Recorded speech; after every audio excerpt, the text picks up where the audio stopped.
আমাদের এই গ্রামের শৈলপল যখন লুঙ্গি নিংটি মেরে ফ্রি ফায়ার খেলা শুরু করে তখন আর কি যা হয়, প্রথমেই যে লোকটা ফ্রি ফায়ার খেলা শুরু করছে তাই আবার ক্যামেরা দেখে ভয়েতে এমুরে দিয়ে দিল। এমুরা আবার মারবেন না পায়া মাথা চুল করছে আবার মোটা জন, আর আবার ক্যামেরা দেখে হাত বাজাচ্ছে, ফ্রি ফায়ার খেলা বাদ দেয়। আর এই পিচ্ছি শৈলকোনা ফ্রি ফায়ার খেলা দেখিচ্ছে আর হাসিচ্ছে ক্যামেরা দেখে।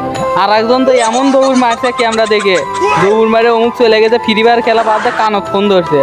আর আবার এমুরা যে খেলতিছে সেই মুভমেন্ট, অস্থির মুভমেন্ট আবার। আর এই তো ভুট্টা সুটা পাই না, খালি নিচমুখী দেখতেছে। আর যাই আগে দেখালাম সাদত তাই আবার অমুক চলে গেছে। আর এবার গাছ হচ্ছে রে বন্ধু ফ্রি ফায়ার খেলা দেখতেছে, তাহলে বুঝুন সে কিরকম খেলে। আর আবার চলে যাচ্ছে ওর থেকে উঠে ক্যামেরা দেখে আর কি ভয়তেই চলে যাচ্ছে, মুখ দেখাবে না। আর আবার ওটা ফ্রি ফায়ার খেলা এমন নিষেধের জ্বালায় এমুরা এসে ফ্রি ফায়ার খেলা শুরু করে দিছে।